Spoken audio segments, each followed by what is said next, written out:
आज का हम टॉपिक लेके आए हैं कि जो लोग पुलिस क्लियरेंस अप्लाई कर रहे हैं और बहुत प्रॉब्लम्स आती है। स्टार्टिंग में नहीं पता होता, लोग गूगल सर्च मारते हैं, उस पर कंफ्यूजिंग होता है थोड़ा कि डॉक्यूमेंट मिल रहा है नहीं मिल रहा, कौन सा भेजना है, कहाँ पे भेजना है, किसको भेजना है, उसके बाद रेफरेंसेस भी देनी है। ये सारी चीज़ें हम कवर करेंगे इस वीडियो में। जब भी आपने अपनी पुलिस क्लियरेंस करवानी है, गूगल पे लिख दो इंडियन पुलिस क्लियरेंस, और अगर आप मेलबर्न में हो तो आप मेलबर्न लिख दो, वहाँ पे आपको सर्च रिजल्ट आ जाएंगे आपको बहुत सारे, है ना। अभी ये इतने सारे सर्च रिजल्ट में बहुत कभी कभी मुश्किल होता है कि बंदा कौन सा लिंक पे क्लिक करे। देयर 4 और 5 लिंक्स आते हुए आते जाते हैं। अभी ये आपके सामने 4 लिंक आ गए हैं, अभी हमें पता नहीं है कि किस पे क्लिक करना है हमने या किस पे नहीं करना है। तो हम क्या करेंगे, इस वाले पे क्लिक करेंगे जहाँ पे लिखा है ना कि इंग्लिश और पीडीएफ। हम लिंक पोस्ट करेंगे नीचे ताकि आपको इतनी गूगल सर्च ना करनी पड़े, आप सीधा ही उस लिंक पे क्लिक कर लो। अब इस डॉक्यूमेंट को हमने प्रिंट कर लिया है ताकि हमारे को बार बार हमें ये पेज ना ढूंढना पड़े। सबसे पहले वो बता रहे हैं कि जहाँ यहाँ पे कि फॉर्म भरना है आपने ऑनलाइन अपना। उसके लिए आपको क्या करना पड़ता है, आप इस लिंक पे जाओगे http://embassy.portal.gov. इस पे जाके ना आपने रजिस्टर करना होता है, ये हम अभी आपको बताएंगे। अगला स्टेप पे आते हैं कि जो आपको पर्सनल पर्टिकुलर फॉर्म भरना होता है वो भी हम आपको भी बताएंगे। उसके बाद आती है कि जो आपने एड्रेस है ना आपका, अगर आपका एड्रेस चेंज हुआ है, आपके पासपोर्ट डिटेल से वो डिफरेंट है, तो आपको अपने एड्रेस का नवा प्रूफ लगाना है। उसके लिए सबसे पहला डॉक्यूमेंट आप ये रेडी रख लो। उसके बाद आपने क्या करना है, अगर आपकी अपीयरेंस चेंज हुई है ना, अगर आपने टर्बन पहन रखी थी और अभी आपकी टर्बन नहीं है या आपने प्लास्टिक सर्जरी करवा रखी है, तो आपको फॉर्म जे अटैच करना पड़ेगा नोटरी से। उन्होंने यहाँ पे न्यू साउथ वेल में नोटरी की लिस्ट दे रखी है। बट अगर आप विक्टोरिया हो या अगर आप और जगहों पे हो तो बहुत सारी जगह ना जेपी होते हैं, जस्टिस ऑफ पीस। तो वो कहीं कहीं तो पुलिस स्टेशन में होते हैं, बट कहीं कहीं अलग भी होते हैं। तो बहुत सारे होते हैं जो आपको पुलिस स्टेशन पे ही मिल जाएंगे, तो आपको वो ढूंढना पड़ता है कि अपने आपके घर के पास वाले पुलिस स्टेशन के पास आप फोन कर सकते हो कि हाँ justice of peace service available है। तो उसमें कभी कभी क्या होता है कि वो हर रोज काम नहीं करते, वो ओनली कभी कोई मंडे चूज करता है, क्योंकि सारे रिटायर्ड होते हैं, वो अपनी मर्जी से काम करते हैं। तो कोई मंडे को आता है और ट्यूसडे को आता है, तो आपको उसी दिन में जाके अटेस्ट करवाना पड़ेगा डॉक्यूमेंट। आपको उसके लिए अपनी आईडी लेके जानी पड़ती है अपने साथ, ताकि वो वेरीफाई कर सके आप हो कौन।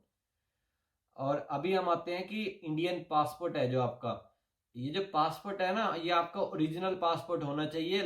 ये नहीं है कि फोटो प्रिंट है मेरे पास और मुझे पासपोर्ट मिल नहीं रहा। उस टाइम पे आपके पास आपका पासपोर्ट फिजिकल कॉपी प्रेजेंट होनी चाहिए। और उसके बाद 2 फोटोग्राफ चाहिए होती है, Indian passport photo. 2 inch x 2 inch लिखा हुआ है इधर। अगर आपने ये फोटो करवानी है, आप ऑफिस वर्क्स में जा सकते हो और उनको बोल सकते हो कि मेरी ये फोटो कर दो। आई थिंक मैं गया था लास्ट टाइम, मुझे थोड़ा शौक लगा कि मेरे को 4 फोटो ही चाहिए थी खाली, बट उन्होंने $40 लिए थे। बट अगर आपको कहीं से सस्ती मिलती है, वहाँ आप ऑस्ट्रेलियन पोस्ट के पास जा सकते हो, वहाँ पूछ सकते हो, वहाँ से आप करवा सकते हो। और अभी हम आते हैं पर्सनल पर्टिकुलर फॉर्म पे पहले, फिर हम उसके बाद आप वेबसाइट पे जाएंगे। जब आपने पर्सनल पर्टिकुलर फॉर्म आपने डाउनलोड करना है ना, या तो आप जो हमने लिंक दे रखा है आप वहां से डाउनलोड कर सकते हो, नहीं तो अगर आप गूगल पे सर्च मारोगे ना personal particular form for Indian PCC, आपका सबसे पहले ऑप्शन ही वही आ जाएगा। तो आपने इस पे क्लिक करना है और कमांड पी या कंट्रोल पी, जो भी कंप्यूटर पे हो या फोन पे हो, वहां पे आप इसको प्रिंट कर सकते हो। और प्रिंट करने के बाद आप इसको मैनुअली आपको फिल करना होता है ये। तो हम इसमें बता देते हैं आपको क्या क्या चाहिए। आपको नाम चाहिए, अपनी डिटेल्स जो भी आप चाहिए, आपको अपना परमानेंट एड्रेस भरना होता है जो भी पुलिस स्टेशन साथ में है वहाँ पे। उसके बाद आपको ना 2 रेफरेंसेस चाहिए होती है जो आपकी फैमिली नहीं होनी चाहिए। तो उनका नाम चाहिए, एड्रेस चाहिए और टेलीफोन नंबर चाहिए। ये कब काम आता है, जब आपकी इंक्वायरी इंडिया जाती है ना, तो वो उन 2 बंदों को बुलवाते हैं कि हाँ उनको बुलाओ जिन्होंने रेफरेंस दी थी आपकी। तो ये बड़ी ध्यान से भरना होता है। एक बार अगर आपने इसको भर लिया, लाइक पहले प्रिंट करके फिर घर पे ले आया, आराम से भर लिया, एक दो तीन कॉपियां ले आए, क्योंकि कभी कभी ना बंदा गलत डिटेल भर देता है, तो पेन से या पेंसिल से आप कोई चेंज नहीं कर सकते इसके अंदर।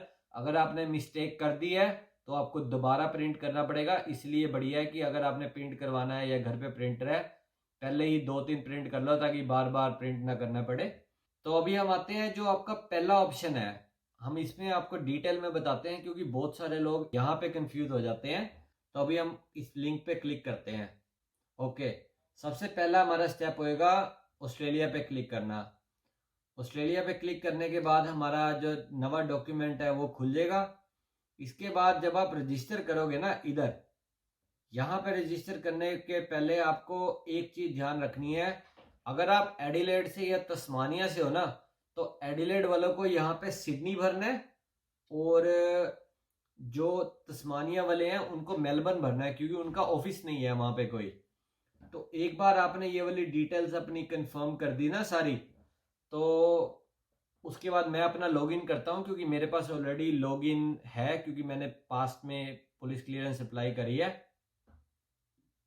अभी आपके पास ये पेज आ जाएगा। यहाँ पे आपने सेकंड ऑप्शन पे क्लिक करना है, apply for police clearance, click कर देंगे। क्लिक करने के बाद आपका 1 to 7 पेजेस आ जाएंगे। यहाँ पे मैंने ऑलरेडी डाउनलोड कर रखे हैं और फिल कर रखे हैं, तो मैं बताता हूँ कि फोटो में कैसे यहाँ पे आपने फिल करना है।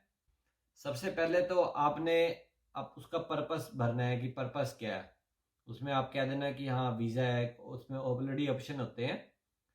तो उसके बाद अपना अपनी डिटेल्स भर देनी है आपने। अभी ये जो फाइल नंबर है ना, ये पासपोर्ट के जो लास्ट पेज होता है ना, उसके बॉटम लेफ्ट पे आपको मिल जाएगा। लाइक अगर चंडीगढ़ है तो CH से स्टार्ट होता है। तो ये डिटेल भरने के बाद जब आप नेक्स्ट पेज करोगे तो आपको सेकंड पेज पे ये डिटेल्स भरनी है कि अपना नाम जो भी है।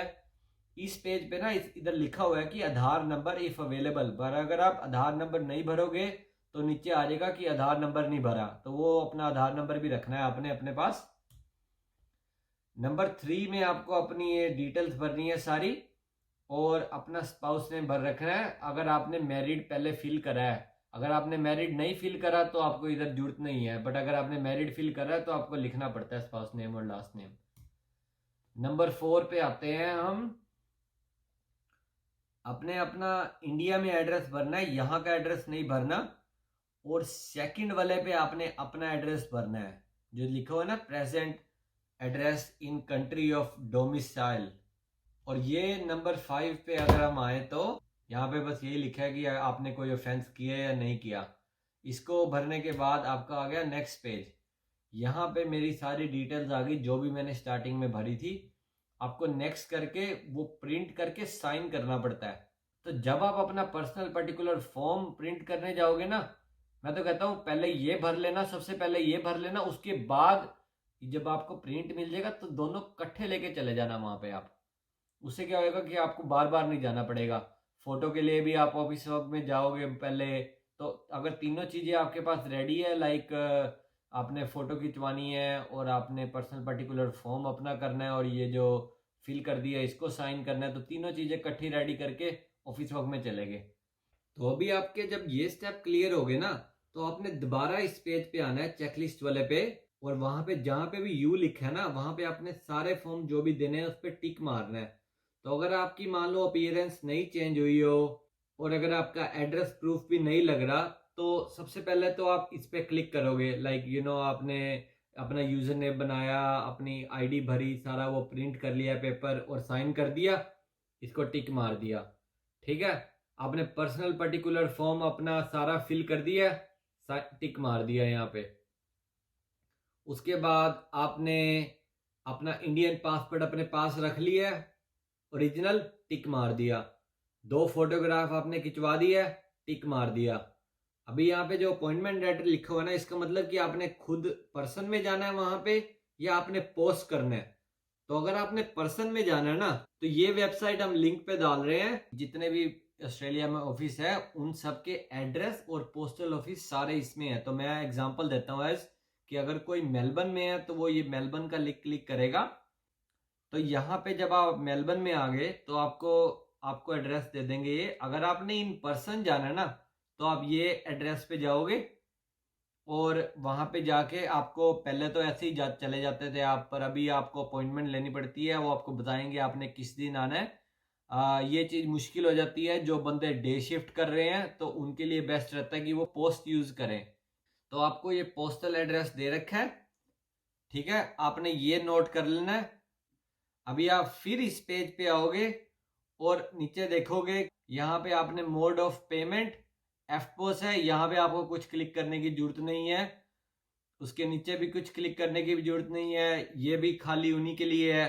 अभी आप थर्ड पेज पे आओगे। थर्ड पेज पे ना आपको अपनी कार्ड डिटेल्स भरनी है और आपको ये डिटेल्स भर के अपना पासपोर्ट नंबर भरना है। उसके बाद आपने ऑस्ट्रेलिया पोस्ट में जाके आपने जो हमने अभी अपना पोस्ट ऑफिस एड्रेस देखा था ना, हमने वहां पे भेज देना है। तो अगर आपको अपनी फीस चेक करनी है कि आपकी कितनी लगेगी, तो आपने ये वाला हम वेबसाइट डाल देंगे अपने लिंक में, तो आपको ये सारा फिल करना है।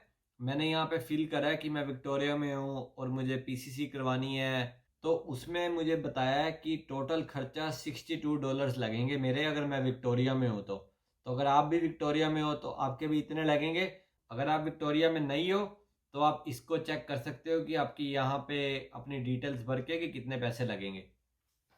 Thank you everyone for watching. अगर आपके पास कोई क्वेश्चन है तो नीचे कमेंट करें और हमें बताएं।